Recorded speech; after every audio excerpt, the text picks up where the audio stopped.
Bine ați venit în Chengdu! Poate aveți deja câteva indicii despre ce va fi acest vlog, dar nu o să ne limităm doar la panda. Chengdu este un oraș ultramodern al Chinei, foarte mare, întins, pe care merită să îl descoperiți și haideți să o faceți măcar virtual alături de noi în acest vlog. Un vlog despre mâncare. Este așa de iute, dar mâncarea este atât de dubioasă. De iute am scos, ca să nu mai zic cât am mâncat din greșeală, dintr-un bol extrem de mic. Deci 2 noi teste. Prețuri atractive. 66 am dat. 66 de Da. tot? Și multe alte aventuri. To eat? Sunt 1000 de chinezi mici, noi intrăm primii. Că vizionare plăcută și lăsați-mi în comentarii cum vi se pare.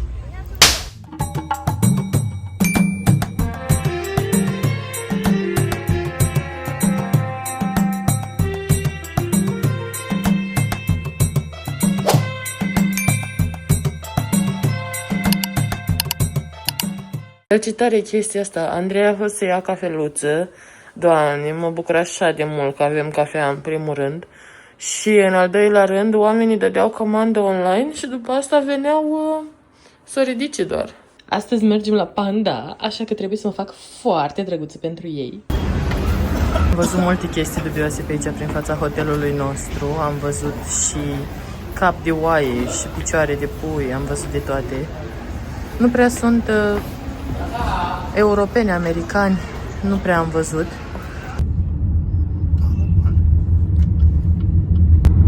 E o distanță destul de mare din oraș, cam 50 de minute, dar vedeți, orașul fiind atât de mare, Chengdu, și următorul în care o să mergem, Chongqing, care este cel mai mare din lume, oriunde pui pe hartă faci foarte mult. Noi am mers cu taxi pentru că prețurile sunt foarte mici, raportat la prețurile de la noi, mă refer. Pentru că, de exemplu, pe o călătorie am dat inclusiv o dată 7 lei și am mers peste 15 minute cu mașina. Benzina costă 4,7 lei, e un preț foarte accesibil și mașinile sunt foarte bune, foarte diversificate. Călătoria asta, de exemplu, costă 18 lei, este foarte accesibil, v-am zis. Bună ziua! Cum știi că ai ajuns? Deci e nebunie aici în față. Eu deja m-am echipat, dar vă arăt în interior. Acum e căutăm și lui Andrei ținută. Andrei, uite! Ce? Îmi place foarte mult ce se întâmplă. Suntem foarte... Toată lumea ne acaparează. Zici că trecem pe aici și suntem... Ei ne văd ca pe un ATM, știi? Am luat de la o doamnă de la care nu cumpăra nimeni, că mi-a fost melodia. Nici nu să... Nici nu să băga în seamă cu nimeni, adică era rușine. Thank you! Vă arăt ce mi-am cumpărat până la urmă, deci această diademă și cu asta care e cu magnet. Au costat amândouă... Thank you! Au costat 15 yuani amândouă, adică 8-9 lei. 9 lei. Și uitați ce drăguțe sunt, asta e cu magnet. Asta e de pus în cap frumos cât să mă creadă panda una de-a lor. Vedeți, m-am îmbrăcat intenționat alb și negru pentru a-i păcăli. Poate o să vină mai aproape. Intrarea, oricum foarte mișto. Mi-a plăcut să cumpăr de la localnici, adică ăia așa mici cu taraba, de la care nu cumpără nimeni. Ajuns în lumea Panda. V-am zis, locul acesta e imens. Imens, dar eu aș vrea să terminăm în 3 ore pentru a merge mai apoi în oraș, în Chengdu, să vedem câteva locuri. Am cumpărat biletele de dimineață, de dimineață, din România l-am cumpărat, prin Get Your Guide, ca să fiu sigură că prindem. Mi-a dat mesaj ieri de la agenția de la care am cumpărat să-mi zică să merg cât mai de dimineață, oricum știam asta, dar nu știam faptul că motivul pentru care trebuie să mergem așa de dimineață este pentru că panda lor nu le place, dragă, la căldură, dragă. La ei trebuie să fie răcoare. Chiar este răcoare. Sunt absolut maestri în tot ceea ce înseamnă drăgălășenii. Eu nu-mi dau seama dacă le iau din Japonia sau Japonia le ia de la chinezi. Cred că Japonia de la chinezi, sincer, sunt incredibile. Deci, peste tot, magazinele arată așa și sunt atât de ademenitoare. Îți vine să cumperi tot. Asta e chestia. Asta e chestia. E senzațional, uitați-vă. Am găsit suveniruri pentru nepoți și copiii prietenilor. Am luat mai mulți din ăștia mai multe puzzle-uri de făcut și am luat și cel mai drăguț magnet să completeze colecția noastră de magneți. Costă ăsta 20 de yuani, adică vreo 12-13 lei. La ăstea nu vă zic prețul pentru că o să le oferim pe toate cadou, dar să știți că prețurile sunt accesibile, chiar dacă suntem chiar aici la Buza Panda, cum ar veni, în mijlocul rezervației. Deci jur că este o experiență numai să mergem prin parc fără să vedem panda. Știți ce fain e? Zici că ești la Disneyland. Acum mergem să vedem pe unde găsim panda. Zona e mare, sunt foarte mulți care oferă servicii să te ducă ei, să te plimbe prin parc, să-ți arate baby panda, de parcă nu-i găsesc eu singură. Dar mergem să vedem. Sper că n-am stat prea mult, e 9:30, cred. Și sper să nu fie prea târziu pentru panda. Vedeți ce vreme frumoasă am prins, numai 16-17 grade. În Chengdu, în Beijing a fost mai frig, dar era de așteptat ca așa în Beijing. Sunt indicatoare în engleză prin tot parcul, fabulos. Centrul de conservare al panda din Chengdu este renumit în întreaga lume. Este cel mai mare și pe lângă asta, aici se află și cea mai mare populație de panda în conservare, deci în regim de protecție și de sprijinire al reproducerii lor. În primă fază, vă zic sincer, i-am judecat aspru pe panda, adică eu și Andrei vorbeam pe drum și le făceam shame și ziceam cum sunt pe cale de dispariții pentru că sunt ei lene și nu au avut răbdare nici măcar să se reproducă, au preferat să doarmă și să mănânce bambus. Ei bine, deși și asta probabil este o mare importantă variabilă din ecuație, panda au un specific al rasei lor, doar 2-3 zile pe an femelele sunt fertile și practic dacă au trecut alea 2-3 zile, pa, la revedere, ne mai vedem la anul. Prin urmare, panda sunt supravegheați, dar într-un mod foarte respectuos. Adică nu e așa ca la zoo, vino să vezi maimuța. Nu. În primul rând au spații uriașe. Deci ca să vedeți cum stau oamenii, toată lumea stă așa. Aici e o zonă mai aglomerată, pentru că sunt panda mici. Și toată lumea, bineînțeles, va veni să vadă panda mici. Și poliții cu semne de să facem liniște ca să nu-i deranjăm. Deci este totul foarte, foarte vast. Noi nu putem să ne apropiem de ei, vedem așa de la distanță. Toate imaginile pe care o să le vedeți sunt surprinse cu foarte mult zoom și pe lângă asta ei sunt tratați ca persoane. Au așa sticlă din asta. Doamne, ce tare e! Au nume, prenume, am văzut data lor de naștere și chiar m-a impresionat și emoționat acest lucru, cu tot cu poză, ca și cum ar fi de buletin. Au nume și prenume și sunt Gen Z în care să arate, uite, el este Jing Jing, este născut în 2006, adică puteai să calculezi și zodia dacă vrei, și în zodiacul chinezesc și în cel al nostru european. Lângă panda clasici cu alb și negru, pentru că de asta și am această ținută nebună, am găsit în această rezervație, în acest centru, și niște panda roșii. Panda roșii nu sunt neam cu panda albi, dar sunt foarte populare aici în zona Sichuan, tocmai pentru că sunt și ei pe cale de dispariție, trebuia cineva să-i protejeze și pe ei. Sunt în momentul de față cam 5.000 în întreaga lume și dacă vă vine să credeți, mititeii ăia, bursucii ăia roșii, care, mă rog, sunt infinit mai mici față de panda, vreau să vă spun că sunt foarte răi, adică mănâncă inclusiv păsări, sunt carnivori. Dacă un panda grăsuț așa până la 160 de kg își menține statura aia voluptoasă cu forme doar cu 38 de kg de bambus, doar cu 38 de kg de bambus pe zi, ăștia mititei, ăștia red panda mănâncă și păsărele, mănâncă și ouă, bine, mai mănâncă și panda din ce am înțeles, dar 1% din timp. Și șobolani? Mănâncă și șobolani, nu se opresc aici. Mamă, ce poză frumoasă face mama copilului ei. Ador, are o viziune, cu respect, de asta nu mă bag. Și scrijelesc numele pe bambus. Cum avem noi pe copaci. Așa fac ei pe bambus. Wow! Doamne, deci diferențele culturale nu... Deci nu mai pot, nu mai pot. Experiență doar să te plimbi așa pe aleile astea cu bambuși. Stânga-dreapta. Și peste tot sunt tarabe cu mâncare, cu băuturi, toate cu tematică panda. Găsit o porțiune liberă, goală, nu-mi vine să cred. Mergem să căutăm ceva de mâncare. Problema e că deși au cărnați, sunt dulci, avem și noi o dramă. Salam. Și salamul e dulce. Nu sunt sărate, sunt dulci. N-ar fi o problemă că nu sunt sărate, dar măcar să nu fie dulci. Asta e înghețată. Acum mergem să vedem, fingers crossed, puiuții de panda. Sunt foarte bine semnalizate. Înțelegi, nu m-am pregătit deloc înainte să vin aici. N-am făcut niciun fel de research și totuși e foarte, foarte ușor să te orientezi. În schimb, ieri în Leșan nu mi s-a părut la fel de ușor să mă orientez, ci din contră. Mi s-a părut destul de greu, mai ales ultima parte. Dacă vreți doar să vedeți statuia lui Buddha și atât, e super. Deci nu vă faceți griji, aia e foarte ușor. Dar dacă vreți mai mult și Oriental Park și cu barca, Doamne ferește! Mai ales când am urcat al doilea munte de ieri, am crezut că nu e adevărat, am zis că mor. Trebuie să urcăm mai sunt altele. Dar nu am văzut să fie altă cale de acces și a fost foarte dificil să ne dăm seama ce și cum.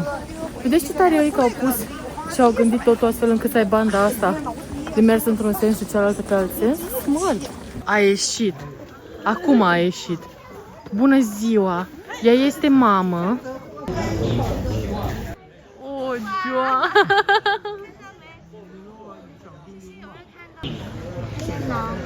Va... Andrei e stresat că o să cadă panda.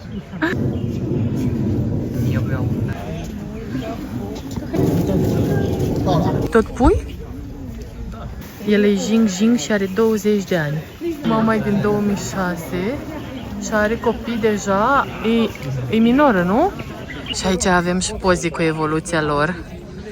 Cum arată la 6 luni, un an, subadult și adultul, mă. Vreau să mergem spre ieșire pentru că sunt 2 km pentru colecția noastră. Știți că noi asta ne luăm din fiecare loc în care mergem. E foarte, foarte bine organizat, în engleză, foarte multe panouri, clar detaliate, n-aveți nevoie de ghid, n-aveți nevoie de tur, să vă pregătiți, doar veniți aici, simțiți-vă bine. Sunt foarte multe chestii de cumpărat drăguțe, dar vă recomand să luați de la vânzătorii ambulanți din fața parcului, pentru că aici, bineînțeles, sunt mult mai scumpe și, de asemenea, vă recomand să veniți, pentru că e o activitate super faină, mai ales dacă aveți copii, dacă nu veniți pentru copilul vostru interior, așa cum am făcut eu și Andrei. Vă recomand să petreceți aproximativ 3-4 ore în acest loc și noi acum suntem pe punctul de a pleca, pentru că mergem în Chengdu să mai vizităm, pentru că în seara aceasta plecăm și vrem măcar un pic să mai vedem din Chengdu, așa că haideți la drum!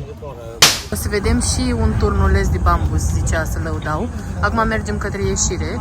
Nu am mers deloc nici Alipay, nici WeChat, dar vă zic cum am rezolvat când coborăm. Și mi se pare foarte mișto că era într-adevăr mult de mers, chiar vorbisem cu Andrei, că cine știe cât o să avem până la ieșire. Dar e o soluție excelentă asta. Acum nu puteam să plătim deloc, pentru că, nu știu, nu mergea nici Alipay, nici WeChat, le-am combinat. Și deci au văzut că avem probleme, au încercat să mă conecteze la Wi-Fi-ul lor. După aia au venit 2 chinezi, un băiat și o fată. Au venit la mine să-mi ofere bani cash, pentru că noi nu aveam cash deloc. Nu am schimbat niciun ban până acum, este ziua 5.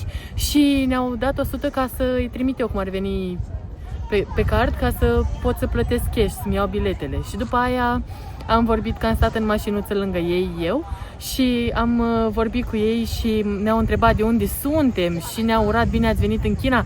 Și nu sunt primii oameni care fac asta. La ce mă refer? Și ieri în taxi, în Leșan, ne zicea în continuu omul ăla, de unde sunteți, cu Google Translate totul, gândiți-vă cât e de impresionant. Pun mâna pe telefon, intră în aplicații, se înregistrează și după aia ne dau să auzim noi și noi la fel facem ca să vorbim cu ei și tot timpul mesajele pe care le primim sunt: vă mulțumim că vizitați China, deci nu m-am simțit în viața mea mai dorită de un popor ca aici. Deci nu știu, toate chestiile. Și în Barcelona ai ceva de genul. Da, și în Barcelona e exact la fel. Te ajută 15 metri pătrat. Deci dacă ai o problemă și ești turist, nu e nicio problemă. Tu nu ai nicio problemă. Tu ai doar oameni cu soluții în jurul tău care să gândesc la cum să-ți rezolve problema. Sunt foarte politicoși. Gândiți-vă că la tren, noi când mergem cu trenul, dacă sunt 1000 de chinezi mici, noi intrăm primii. Nu știu de ce, dar ne pun primii să intrăm, să ne ia primii la verificat. Se comportă excelent, deci excelent. În afară de faptul că se uită, dar înțeleg cumva, pentru că, vedeți, nici eu n-am mai văzut ca noi pe aici.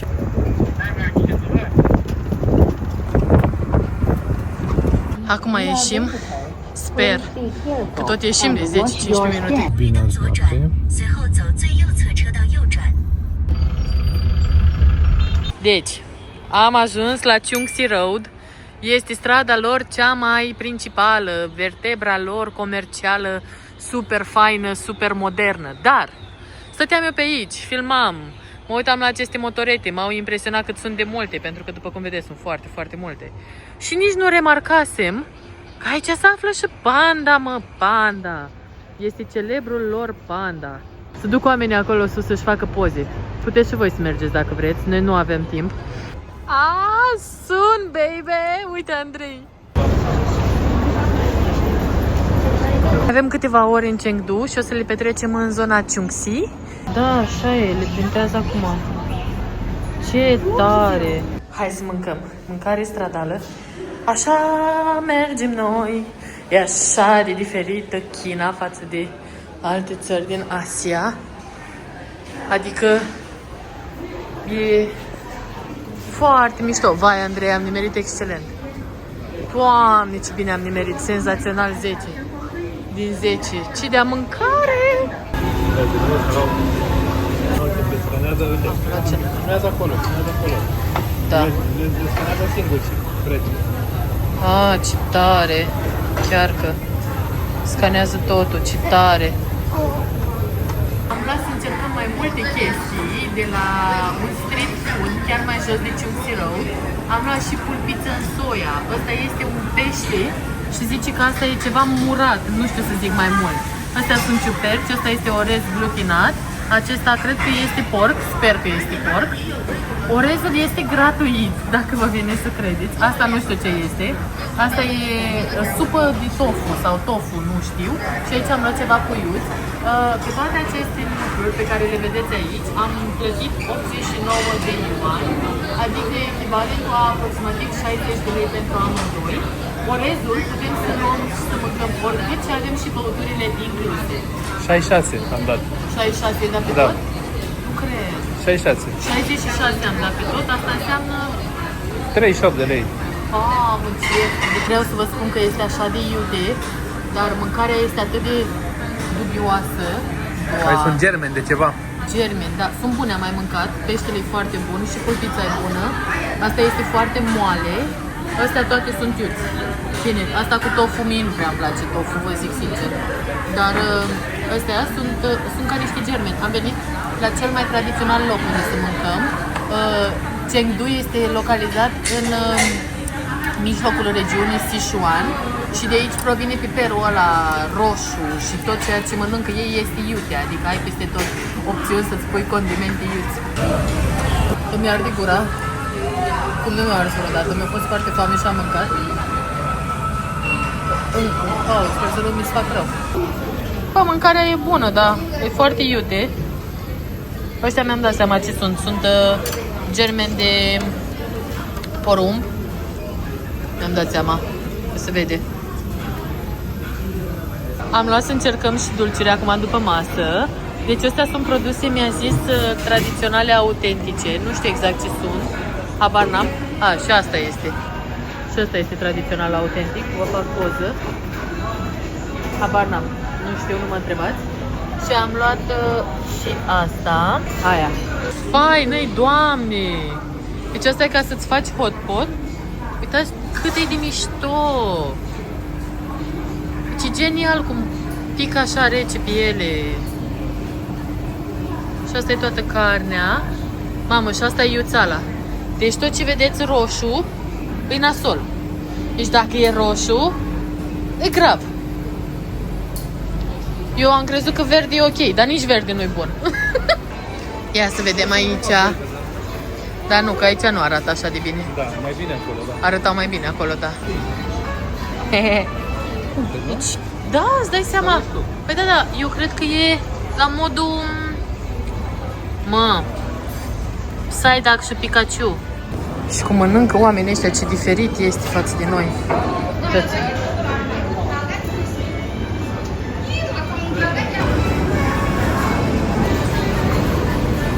Încă un exemplu de cât sunt de evoluați. Deci avem punga asta unde ne-am luat prăjiturelele.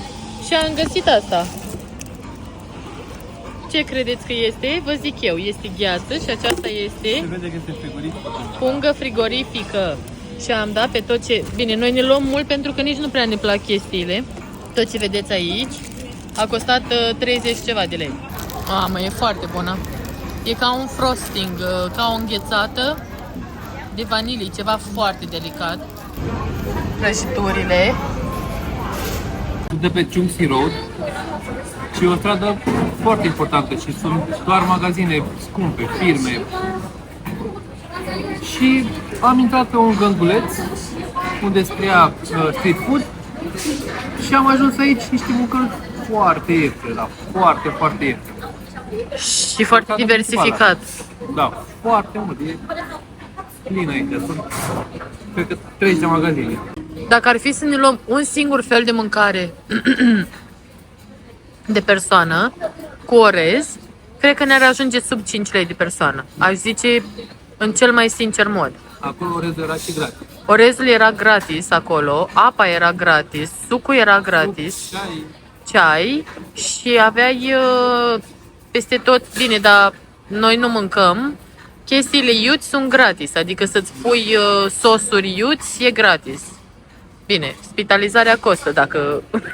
Și acum urmează 2 noi teste. Avem o problemă. Ne-am luat căști. Hai că am și băgat invers în picioare. E foarte bun asta. E granita cu struguri. Dar știți cum au ei strugurii? Și aroma de struguri zici că e Fanta Madness, nu? Fanta Madness, da. Aia cu struguri. Da, ce să zic. Am folosit până acum microfoanele și n-am dat drumul la receptorul ăla din telefon. Că-l văd și eu acum cum se mișcă sunetul. Sus, jos, sus, jos. Băga-mi așa. Ce să vă zic? Doar am filmat 5 zile din excursia noastră, care are în total 15-16 zile, așa că... Hai. Că ne-am dat seama oricum. Aia e, de acum ce să facem? M-ați auzit, nu m-ați auzit, se la vitul jur parșiv. Se și închid, pentru că nu sunt... Ia. Deci, aici avem biscuite cu taro de la Mov și sper că și boba. Sper. Nu e boba. Nu au boba e pe aici. Și nu știu să fac. Am luat de acolo boba. Știi că n-avea niciun gust. Mamă, ce e? Are piper, spune. Ce are? Bă, nu știu, mă, zici că are cartof, mă. De la Mov. Punem microfonul așa, ca accesoriu noi. Da, e frumos, adică mie chiar îmi place. Așa, încep cu ăsta, da?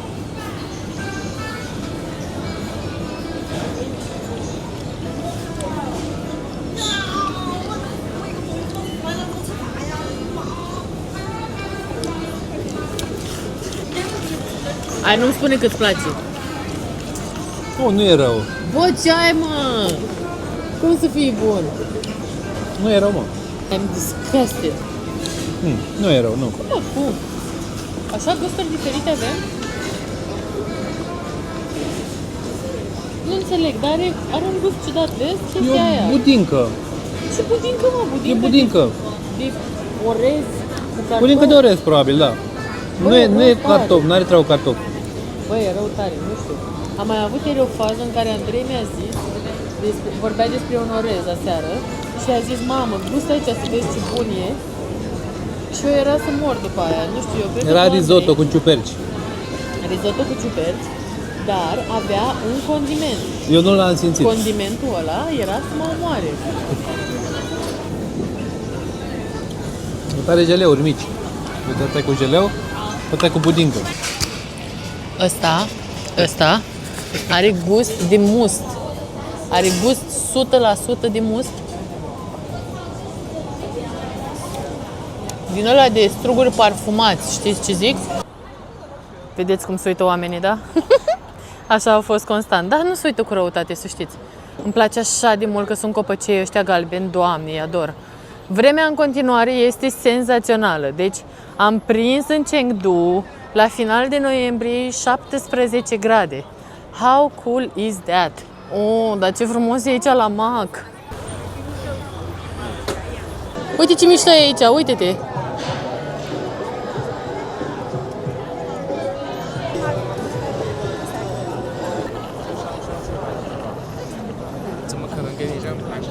Luxul, mă, aici la băieți. Luxul.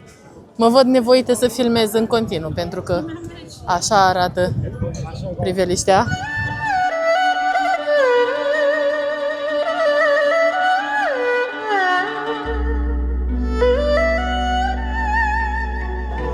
KFC Sweet, da.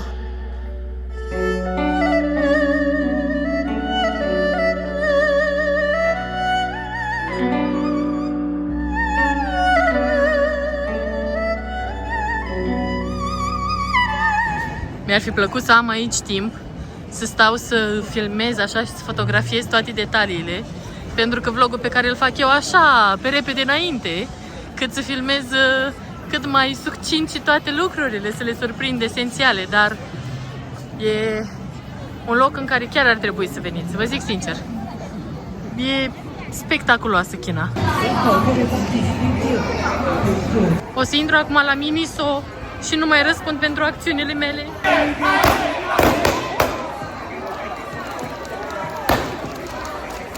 Nu e prea șmecher. Și cum ți s-a părut aici mâncarea? Nu mi-a plăcut deloc. Deloc? Nu știu, un condiment. Da. Pot să zic că nu mi-a plăcut deloc. Au, nu știu, 1, 2, 3, câteva condimente care nu-mi plac efectiv deloc. Și le tot pun cam în toate felurile de mâncare. Comparativ cu Beijing, unde chiar mi-a plăcut.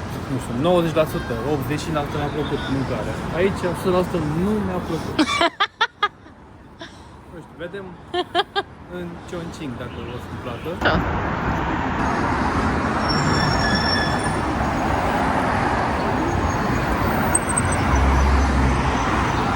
Ne tot plimbăm de ceva timp, ne-am îndepărtat de zona turistică. Mergem spre Jinli, Old Street. Vreau să vă zic că mi se pare așa de tare că scrisul ăsta chinezesc pe pereți arată foarte estetic. Doamne, mi se pare atât de frumos. Când văd la toate magazinele scrisul ăsta, mă încântă. Mă încântă. Uite și semnul de stop. Inclusiv semnul de stop, ia. Acolo scrie stop. Exact, stop. Da, uite, parcă și pot să văd un S-T-O-P. Am ajuns la Tianfu Square. Piața Tianfu este una dintre piețele centrale din oraș. Tot mergem pe străzile astea pe care nu le cunoaștem și tot găsesc chestii și mă tot opresc să-mi cumpăr și vreau să vă arăt. Aici am luat un rucsăcel pentru o prietenă care are și din ăsta de rucsac, dar și de gentuță, să și strânge. E foarte drăguț. Așa. După aia am luat o lipie. Am dat 3 lei. După asta am luat de 7 lei smochine.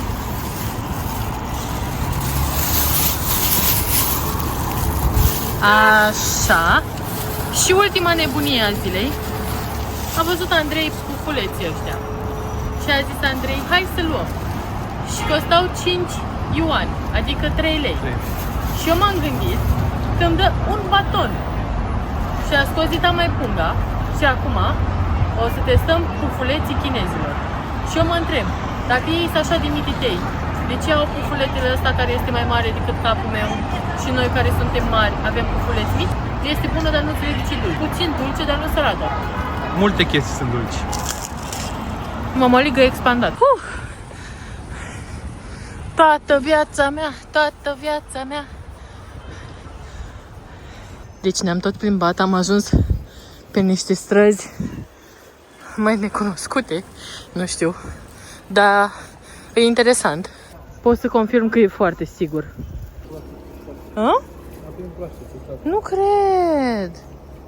Dă-le drumul, frate! Hai! Ah! Wow! From to eat? To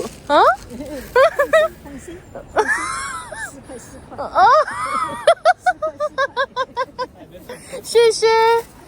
Motivul pentru care am mers atât de mult este ca să vizităm Jinli Street.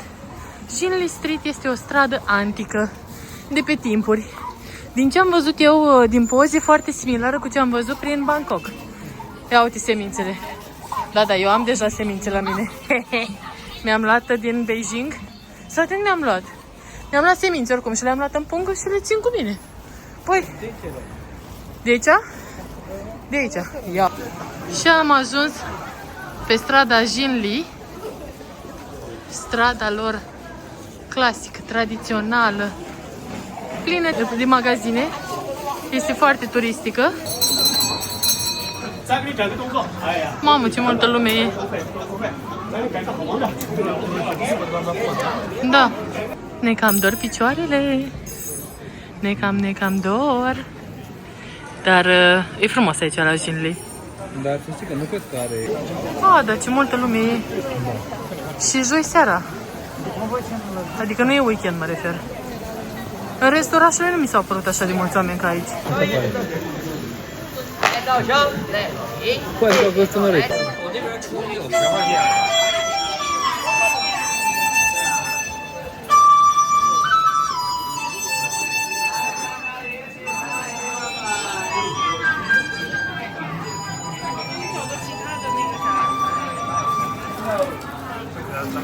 Frumoasă strada asta. Chiar mișto. A vrut Andrei să mergem numai cu mașini premium vacanța asta. Uitați-vă cât loc am la picioare. Da, și eu fac copii. Da. Pot să le întind. Și toate sunt mașini premium. Și mașina asta, de exemplu, costă 19 lei. O cursă de 18 lei. O cursă de aproximativ aproape jumătate de oră.